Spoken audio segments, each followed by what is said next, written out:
¿Qué tal? ¿Cómo están amigos y amigas de esta comunidad? Ha sido una semana muy particular en materia de intereses políticos partidistas. Finalmente, Marcelo Ebrard Casaubon, el canciller todavía de nuestro país, anuncia que el lunes 12 de junio deja esta dependencia para enfocarse en sus aspiraciones presidenciales. Claudia Sheinbaum señala, yo me espero hasta el domingo para conocer las reglas y entonces definiré cuándo renuncio y si renuncio. Ricardo Monreal, Gerardo Fernández Noroña, ya hablan de pedir precisamente licencia. Y bueno, Manuel Velasco no hay que tomarlo mucho en cuenta, pero también por ahí ya renunció a cualquier trabajo actual que tuviera. El caso de Adán Augusto llama mucho la atención todavía cuáles serán los pasos a dar por parte del secretario de Gobernación, pero eso es por un lado. Hoy tenemos a uno de los periodistas que en lo personal más admiro por su capacidad de análisis, de síntesis, de que sabe ubicar perfectamente la realidad de lo que está pasando en nuestro país. Y lo invitamos para hablar del otro lado de la banqueta. Es decir, se la vamos a poner un poco difícil a mi querido Luis Guillermo Hernández. Querido, ¿cómo estás? Y yo, Jesús, muy buenas noches. Gracias por invitarme, de verdad. Para mí siempre es un placer platicar contigo. No, hombre, y me refiero, mi querido Luis Guillermo, que te vamos a poner un poco en predicamentos porque vamos a hablar del otro lado de la banqueta, es decir, de la oposición. Ya hablamos ahorita en esta intervención de lo que es las corcholatas, pero ¿qué pasa con las taparroscas? Porque Santiago Krill dice, yo me voy a registrar primero, Lili Telles le lleva la contra a Krill, Felipe Calderón ya está criticando a todo el mundo, Claudio X González, pues como dice el presidente, si fuera gerente ya lo hubieran corrido de todos lados. ¿Cuál es la primera visión que tienes tú de la oposición en este momento, cuando ya las corcholatas están arrancando? ¿En dónde se encuentran las taparroscas? Creo que las taparroscas, que en algunos casos ni siquiera llegan a corchos, están situándose cada vez con mayor virulencia en un muy reducido espectro, mi querido Jesús.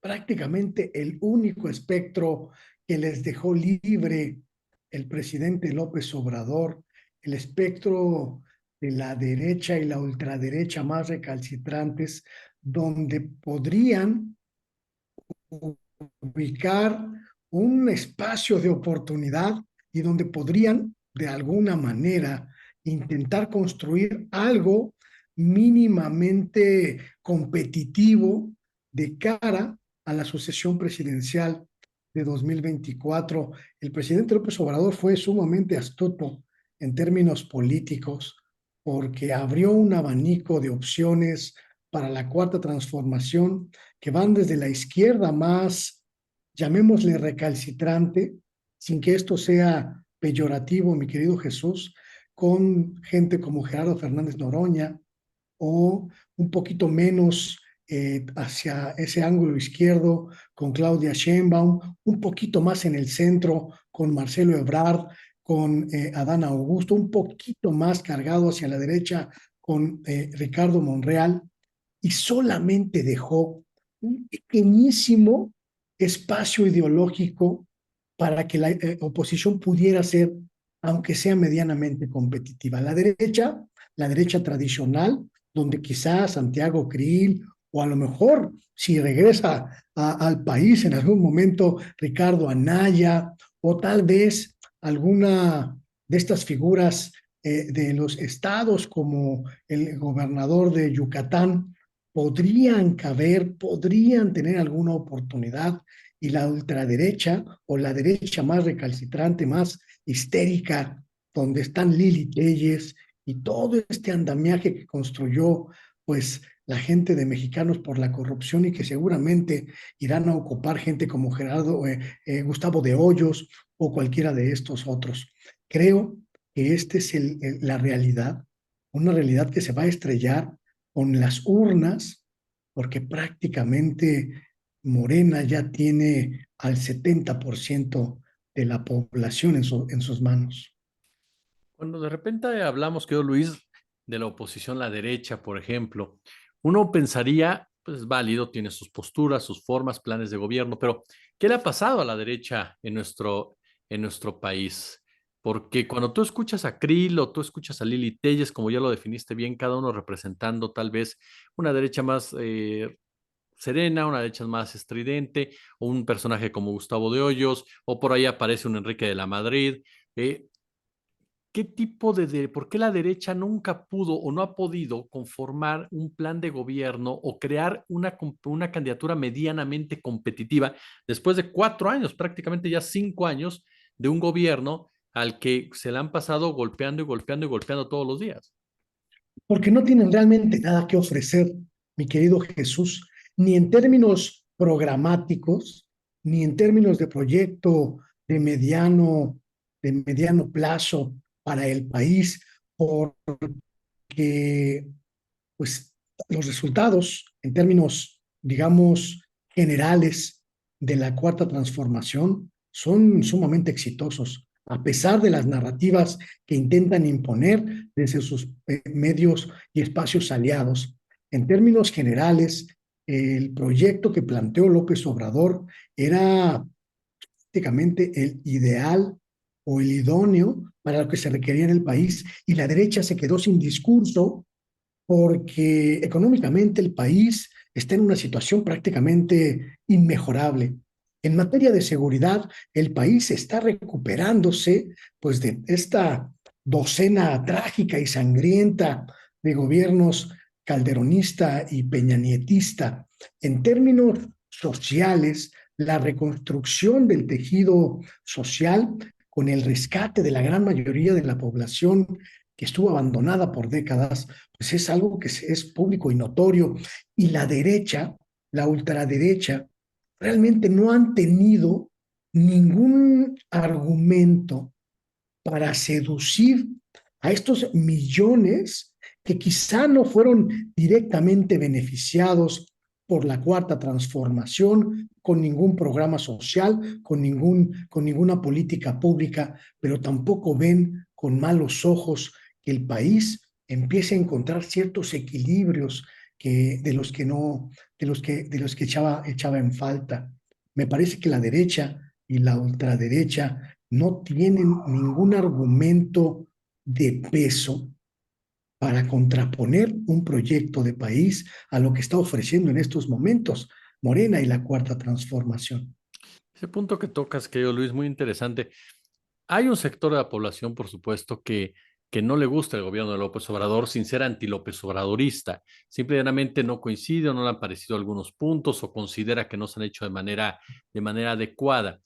Ese sector de la población, tú ves a alguien que pueda jalarlo en un momento dado hacia su grupo, hacia sus intereses, hacia su campaña, o no ves a ninguno de estos personajes capaz precisamente de articular en un momento dado. Lo intentaron con el INE, no se toca, ahora con la Suprema Corte de Justicia no se toca. Tú no ves a ninguno de ellos capaz de articular no este voto anti-López Obradorista como tal, sino a este voto que está ahí precisamente tratando de escuchar qué es lo que pasa con la corcholata que venga y qué es lo que pasa con la oposición. Yo creo que sí, sí hay gente en la oposición que podría en algún momento enarbolar la bandera, llamemos principal, de la oposición. Yo creo que Santiago Krill podría ser un candidato que aglutine a las derechas, a las distintas facciones de la derecha del país, la derecha mesurada, la derecha tibia, como el propio Krill, un poquito, ya sabes, así como de atole en las venas, que realmente no busca, pues no busca más que regresar un poco a la restauración de sus viejos privilegios. Y a esa derecha más gritona, más estridente, que podría serle útil en términos de votos. El problema que yo veo, el problema que yo veo, mi querido Jesús, es que aunque logre aglutinar ese voto antiobradorista y esa suma de pequeñas clases medias que sin ton ni son odian a López Obrador y no lo quieren porque no lo quieren, no le va a alcanzar y no le alcanzaría para contrarrestar la avalancha que ha significado esta verdadera revolución social de la cuarta transformación. Y la persona que sea Krill, sea Damián Cepeda, sea Ricardo Anaya, sea quien tú quieras, en realidad no lograría significar prácticamente ningún peligro, ni siquiera parlamentario en 2024. Y ese es el grave problema de la oposición. Hoy el presidente, bueno, el presidente de la República en la mañanera se refiere a Claudio X González. Tú y yo lo hemos platicado en otras ocasiones, un personaje que es el ideólogo, digámoslo así, de esta alianza entre el PAN y el PRI, que basado simple y llanamente en los resultados, pues no ha dado nada positivo, particularmente para el PAN y ha ido hundiendo al PRI. ¿Qué papel ves tú de Claudio X González de aquí en adelante, después de este último fracaso que tuvieron en el Estado de México? Creo que poco a poco iremos viendo la figura de este empresario que ni gana, ni compite, ni construye, ni define, irse diluyendo, diría yo, pues vergonzosamente en la irrelevancia. El PRI que encabeza a Alito Moreno, Alejandro Moreno, el campechano, está furioso con los resultados porque la alianza prácticamente no le aportó nada en términos de votos, en términos de competición, ni en el Estado de México, ni en Coahuila. El PAN está prácticamente desmantelado después de este ejercicio de amalgamar pues agua y aceite. Y el PRD, bueno, pues ya no existe en términos, ni en términos metafóricos, ni en términos reales. Y las dirigencias de cada uno de estos partidos empiezan a recibir presiones sumamente fuertes para deshacerse de esta alianza que, viendo el escenario que se presentó en las últimas elecciones, podría configurar una derrota monumental en donde más les interesa ganar, que es en el próximo Congreso Federal. Si las cosas siguen como están, Claudio X González provocará que la oposición prácticamente sea reducida a su mínima expresión en el próximo Congreso Federal. Y eso sería una catástrofe brutal, mayúscula para los partidos, en algunos casos incluso poniendo en riesgo la propia existencia de estos institutos políticos. Así que yo creo que las voces que reclaman, pues ya jubilar anticipadamente a este empresario, empiezan a ganar terreno en el PRI, en el PAN y en el PRD. Lo vamos a ver en las próximas semanas porque seguramente habrá habrá rebeliones, mi querido Jesús, y las vamos a ir documentando, y algunas de ellas tienen como destinatario al hijo del acaudalado Claudio X González, dueño de la más grande papelera de nuestro país. Oye, y ahora te pregunto, mi querido Luis, ¿tú ves alguno de los integrantes de las corcholatas que pudiera irse a la oposición si las cosas no son como espera en la encuesta de Morena? ¿Prevés, o por lo que hemos visto hasta ahorita, los diálogos, los señalamientos, porque escuchábamos a Marco Cortés furibundo decir, no queremos ninguna corcholata, aquí no nos avienten nada, que no fincan ningún pleito y demás? Pero yo de entrada te preguntaría, ¿se puede dar la oposición? Por lo que me has dicho, la respuesta me parece obvia, pero ¿se podría dar el lujo la oposición de rechazar a un perfil procedente de Morena precisamente en este momento? Y dos, ¿tú ves esa posibilidad real de que con lo que hemos visto de Ebrard, de Sheinbaum, de Adán Augusto, incluso el propio Monreal, Fernando Noroña lo veo más complicado, pero eh, que pudieran pasarse la banqueta? Mira, salvo que pueda existir cierto ánimo de autosabotaje en alguno de los candidatos, en alguna de las corcholatas, yo no veo ni remotamente la posibilidad de que Marcelo, Claudia, Adán, Ricardo, incluso o hasta Gerardo Fernández Noroña puedan hacer un berrinche en caso de no resultar electos candidatos presidenciales de Morena e irse a la oposición. ¿Está en juego la presidencia de la República? Sí, pero también están en juego 9 gubernaturas que de acuerdo con prácticamente todos los sondeos estarían casi, mi querido Jesús, etiquetadas para el candidato o la candidata morenista, incluso aún sin nombre, aún sin saber quién sería candidata o candidato. 9 gubernaturas, incluidas las poderosísimas gubernaturas de la Ciudad de México, de Veracruz, de Chiapas, que ya en sí mismas son una posición política sobresaliente de presente y de futuro. Está en juego la mayoría del Congreso, la Cámara de Diputados y el Senado de la República y una inconmensurable cantidad de alcaldías. Ningún líder político, ninguno, ningún líder político renunciaría a la posibilidad de una negociación, incluso perdedora en términos presidenciales, a una negociación que le significara 2 gubernaturas o 40 alcaldías o la posición de líder cameral de la bancada mayoritaria en el próximo Congreso.